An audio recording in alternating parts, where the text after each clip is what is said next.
Okay. అంటే breast lump సైజుని బట్టే ఆ ట్రీట్మెంట్ అనేది ఉంటుందా? కొంతమందికి బ్రెస్ట్ కూడా రిమూవ్ చేస్తారు అని వింటూ ఉంటాం. ఇది ఏ పరిస్థితుల్లో జరుగుతుంది? అంటే మీరు ఇందాక చెప్పింది మాస్టెక్టమీ అంటారు. అంటే కంప్లీట్ బ్రెస్ట్ రిమూవల్ అనేసి.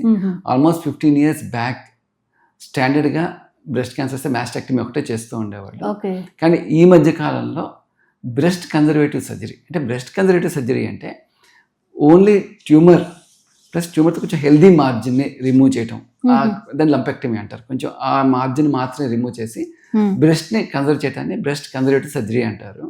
అంటే ఈ మధ్యకాలంలో అక్కడితో ఆగకుండా it is followed by oncoplastic reconstructive surgery to maintain the same structure. ఇంతకుముందు ఎట్లా ఉండేది బ్రెస్ట్ అట్లా చేయడానికి. ఇందులో ముఖ్య కారణాలు ఏంటంటే సర్వైవల్ రేట్స్, అంటే మాస్టెక్టమీ చేసిన కన్జర్వేట్ చేసిన సర్వైవల్ రేట్స్ అనేవి సిమిలర్గా ఉన్నాయి. అది కాకుండా పేషెంట్కి it's makes a huge difference. అంటే మీకు చెప్పాను, more and more young people are getting diagnose and వాళ్ళకి సోషల్గా ఎమోషనల్గా it makes a huge difference. అంటే శరీరంలో ఒక వైటల్ ఆర్గన్ పోగొట్టుకున్నాము అని ఒక ఇన్ఫీరియారిటీ ఫీలింగ్ రాకుండా it gives a lot of emotional support to them. అలాగే వాళ్ళకి లోన్లీ ఫీల్ కాకుండా, ఐసోలేట్ కాకుండా కూడా they think they can mix easily with the society. అంటే ఇందాక మీరు అడిగిన ప్రశ్న ఏ కండిషన్లో డిసైడ్ చేస్తామంటే, సాధారణంగా ట్యూమర్ సైజ్ ఎక్కువగా ఉండి, రిలేటివ్గా బ్రెస్ట్ సైజ్ చిన్నగా ఉండి, లేదా మల్టిపుల్ సైజ్ ఒకసారి కేవలం బ్రెస్ట్ ఒక గడ్డ కాకుండా 2-3 గడ్డల్లా వస్తూ ఉంటుంది. అలాంటప్పుడు మనం సేఫ్ మార్జిన్ ఇవ్వలేము. ఇంకొకటి ఇందాక చెప్పినట్టుగా జీన్ మ్యూటేషన్స్, ఒకటి బ్రాకా పాజిటివ్ వస్తే ఈవెన్ మనం బ్రెస్ట్ కన్జర్వేటివ్ సర్జరీ చేసినా కూడా మిగిలిన బ్రెస్ట్లో మళ్ళీ క్యాన్సర్ వచ్చే అవకాశం ఉంది. సో అట్లాంటి వాళ్ళు ఖచ్చితంగా మాస్టెక్టమీ చేయడం జరుగుతూ ఉంటుంది. సో ఇవన్నీ కాకుండా most importantly it's a patient's decision also. Some people prefer okay will go for mastectomy అంటారు, సమ్ పీపుల్ ప్రిఫర్ లేదంటే we want breast conservative surgery అంటారు. So ultimately patient decision also makes a difference here. Okay sir, ఇప్పుడు chemotherapy అంటే చాలా తీవ్రంగా ఉంటుంది అని చెప్పంటారు, దాన్ని తట్టుకోవడం పేషెంట్కి చాలా కష్టము అంటారు. ఎలా ఉంటుంది సార్ ఈ ట్రీట్మెంట్ అసలు?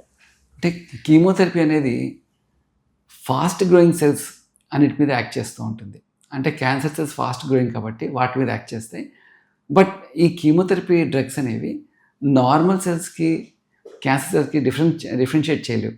So all fast growing cells అంటే బోన్ మ్యారో సెల్స్ కానీ, GIT gastrointestinal tract, reproductive cells, nerve cells, skin and hair, వీటన్నిటి మీద యాక్ట్ చేయడం జరుగుతూ ఉంటుంది.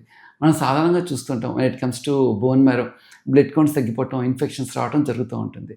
సో డాక్టర్స్ వాటికి ముందే ప్రికాషన్ ఇస్తారు. అంటే కొన్ని ఇంజెక్షన్స్ ఇవ్వటం, బ్లడ్ కౌంట్స్ తగ్గుకుని ఇంజెక్షన్స్ ఇవ్వటం, రెగ్యులర్గా బ్లడ్ టెస్ట్ చేయటం, అలాగే కొన్ని ప్రికాషన్స్ తీసుకోవటం, అంటే హ్యాండ్ హైజీన్ తీసుకోవటం, అలాగే ప్రాపర్ కుక్డ్ ఫుడ్ తీసుకోవటం, పబ్లిక్లోకి వెళ్లకుండా ఒకవేళ వెళ్ళాల్సి వస్తే మాస్క్ వేసుకోవటం, అలాగా హెల్త్ ప్రికాషన్స్ చెప్పడం జరుగుతూ ఉంటుంది.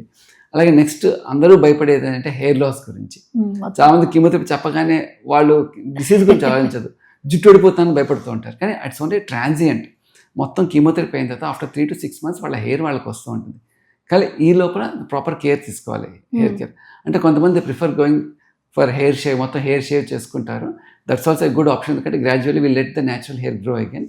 Otherwise somebody is not willing to go for hair shave. కొంచెం మెల్లిగా స్మూత్ బేబీ కేర్ షాంపూస్ లాగా, అలాగే కొంచెం వైడ్ కోమ్స్ లాగా ప్రాపర్ జెంటిల్ హెయిర్ కేర్ తీసుకుంటూ ఉండాల్సి వస్తుంది. అలాగే నెయిల్స్ బ్రిటిల్ అయిపోవటం, ఇన్ఫెక్షన్స్ రావటం, స్కిన్ చేంజెస్ వస్తూ ఉంటాయి. వీ షుడ్ డాక్టర్ని కన్సల్ట్ చేస్తే time to time they will give the care for that. అలాగే నాజియా అండ్ వామిటింగ్, కీమోథెరపీ అనగానే చాలామందికి వాంతులు ఎక్కువైపోతూ ఉంటాయి. అంటే ఈ కీమోథెరపీ నుంచి ఏమవుతుందంటే మొత్తం స్టమక్లోనే లైనింగ్ అనేది డిస్ట్రాయ్ అయిపోతూ ఉంటుంది. అలాగే మౌత్లో అల్సర్స్ రావటం, మనం ఫుడ్ తీసుకుంటే సరిగ్గా అబ్జార్బ్ కాకపోవటం, ప్లస్ ఈ కీమోథెరపీ అనేది బ్రెయిన్లో కీమోథెరపీ రిసెప్టార్ జోన్స్ ఉంటాయి, వాటిని ట్రిగ్గర్ చేయటం. సో వీటి మూలంగా కాంప్లెక్స్ థింగ్స్ అంటే నాజియా రావటం, అంటే వికారం అంటాం, వామిటింగ్ రావటం, ఏమైనా హెవీ ఫుడ్ తీసుకుంటే మోషన్స్ అవటం అట్లా జరుగుతూ ఉంటాయి. సో అగైన్ వీటికి వామిటింగ్స్ రాకుండా మెడిసిన్స్ ఇవ్వటం, ఆకలేయటానికి మెడిసిన్స్ ఇవ్వటం, అలాగే ప్రాపర్ ఫుడ్ అంటే సాఫ్ట్ డైట్ తీసుకోవటం, ఎక్కువ అవాయిడింగ్ ఫ్రైడ్ ఐటమ్స్, ఎక్కువ మసాలాస్ అవాయిడ్ చేసుకుంటూ, ఫ్రీక్వెంట్గా ఫుడ్స్ తీసుకుంటూ, ఎడిక్వేట్ హైడ్రేషన్ తీసుకుంటూ ఉంటే we can get over it అండి. సో ఇది కాకుండా అన్నిటికంటే ముఖ్యమైనది న్యూరోపతి అని వస్తుంది అనమాట. వీటి మూలంగా ఏమవుతుందంటే ఒకసారి చేతులకి కాళ్ళకి తిమ్మిర్లు రావటం, నడుస్తుంటే వాళ్ళకి తూలిపోవటం, బ్యాలెన్స్ ఉంటాయి, ఇవన్నీ జరుగుతూ ఉంటాయి. సో వాటికి డాక్టర్ స్క్రీన్స్ ఇవ్వటం, సింటమాటిక్ మెడిసిన్స్ ఇవ్వటం జరుగుతూ ఉంటుంది. అంటే ఈ టోటల్ ఈ జర్నీని ట్రీట్మెంట్ దగ్గర నుంచి వచ్చి చిన్న చిన్న ఈ సైడ్ ఎఫెక్ట్స్కి పేషెంట్స్లో చాలా అల్లాడిపోతున్నారు. అసలు కీమో అంటే అంటే మీరు దాన్ని ఒక 10 days ఆర్ 15 days లేదా 1 monthకి ఒకసారి సెషన్స్ వైజ్ కూడా చేస్తారు కదా. ఇంకొక సెషన్కి వెళ్ళాలంటే ఒక భయం అనేది పేషెంట్లో వస్తుంది. ఎందువల్ల అంటారు? అంటే ఒకసారి ఫస్ట్ టైం ఒకటేమో already the information they have from Google, ఈ సైడ్ ఎఫెక్ట్స్ వస్తాయని ఒక భయం, ఆల్రెడీ సబ్కాన్షియస్లో ఒక భయంతో ఉంటారు. ఒక్కసారి ఫస్ట్ కోర్స్ అయిన తర్వాత కొన్ని సైడ్ ఎఫెక్ట్స్ వస్తాయి, ఆ తర్వాత సెకండ్ కోర్స్ పెట్టడానికి కొంచెం భయపడుతూ ఉంటారు. అగైన్ ఈ రీఎన్ఫోర్స్ దేమ్, వాడికి మళ్ళీ ప్రాపర్గా కౌన్సిల్ చేయడం జరుగుతూ ఉంటుంది.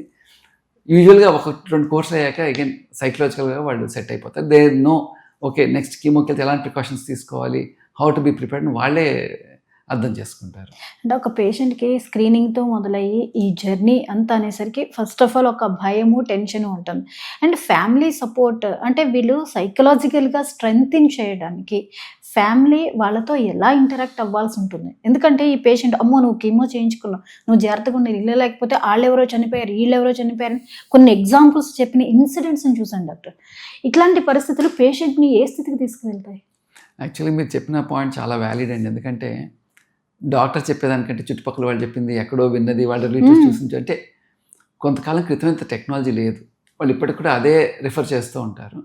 డెఫినెట్లీ వాళ్ళకి మేము వాళ్ళకి ఎంకరేజ్మెంట్ ఇస్తూ ఉంటాం. అర్లీ స్టేజ్ ఖచ్చితంగా వ్యాధి తగ్గచ్చు, ఈ ట్రీట్మెంట్ తీసుకుని తగ్గుతుంది అని ఒక భరోసా ఇస్తూ ఉంటాం.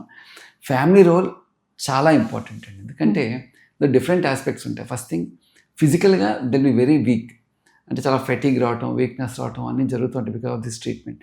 ఫిజికల్ సపోర్ట్ చాలా అవసరం. ఇంకా ఎమోషనల్ సపోర్ట్ అంటే they go to different kinds of emotions, fear అని, యాంగ్జైటీ కానీ, డిప్రెషన్ కానీ. ఎస్పెషలీ వర్కింగ్ ఉన్నారనుకోండి, నెక్స్ట్ నేను జాబ్కి వెళ్తానా, జాబ్ ఉంటుందా, ఒకవేళ జాబ్కి వెళ్ళినా can I perform like before, will I be judged, ఇలాంటి యాంగ్జైటీస్ ఉంటాయి. Plus they feel socially isolated. ఇలాంటి టైంలో ఖచ్చితంగా ఫ్యామిలీ సపోర్ట్ అనేది చాలా అవసరం. ఇది కాకుండా న్యూట్రిషనల్ సపోర్టు, అలాగే రెగ్యులర్గా మెడికల్ చెకప్స్ తీసుకెళ్ళటం, వీటన్నిటికి కూడా ఖచ్చితంగా ఫ్యామిలీ రోల్ చాలా ఇంపార్టెంట్ అండి. ఓకే, అంటే ఈ ట్రీట్మెంట్లో ఉండగా ఫుడ్ విషయానికి వచ్చి జాగ్రత్తగా ఉండాలి. ఎలాంటి ఫుడ్ని ప్రిఫర్ చేయాల్సి ఉంటుంది? ఐడియల్గా better to take soft diet అండి. ఓకే, వెజిటేరియన్ ఫుడ్ ప్రిఫర్ చేయడం బెటర్. ఈవెన్ ఎగ్స్ కావాలంటే కూడా బాయిల్డ్ ఎగ్స్ అవి తీసుకోవచ్చు, కానీ ఎక్కువగా హార్డ్ ఫుడ్స్ కానీ, బాగా chartered foods, deep fried foods, ఎక్కువ మసాలాలు అవి అవాయిడ్ చేయడం మంచిది. అంటే డాక్టర్ గారు ఈ మధ్యకాలంలో ఇదివరకటికి ఇప్పటికీ లైఫ్ స్టైల్స్ మారిపోయాయి. రెస్ట్లెస్, ఓవర్ స్ట్రెస్, ఇక ఫుడ్ విషయానికి వస్తే అసలు చెప్పొద్దు. మనం తినేది ఎలాంటి ఫుడ్ కూడా మనకి తెలియని పరిస్థితుల్లో భయం వేస్తుంది. బయట తినాలన్నా ఈవెన్ మనకు దొరికే ఇంగ్రీడియంట్స్ కూడా కల్తీ అయిపోతుంది. సో వీటి ప్రభావం క్యాన్సర్ కాజెస్కి ఎంతవరకు కారణాలు ఉన్నాయి? ఖచ్చితంగా అమ్మ, ఎందుకంటే క్యాన్సర్ కాజెస్ అంటే అన్నిటికంటే ముఖ్యమైన చెప్పాలంటే లైఫ్ స్టైల్. మీరు చెప్పినట్టు మనకి people are adapting to smoking, drinking, excess alcohol intake. అలా కాకుండా మనం తీసుకునే డయట్, ఎక్కువగా మనం తీసుకునే junk food, packed food, refined food products, plus stressful life style. అందరూ కూడా ఈ రోజుల్లో ఎక్కువగా స్ట్రెస్ తీసుకుంటున్నారు, ఎడిక్వేట్ స్లీప్ ఉండట్లేదు, they taking lot of stress. అలాగే sedentary life style plus pollution, ఇవన్నీ కూడా ఖచ్చితంగా క్యాన్సర్కి యూజ్ అవుతాయి. ప్లస్ ఎస్పెషల్లీ ఇంత మీరు ఫుడ్ గురించి అన్నారు కాబట్టి, obesity causes approximately 5% of all cancers.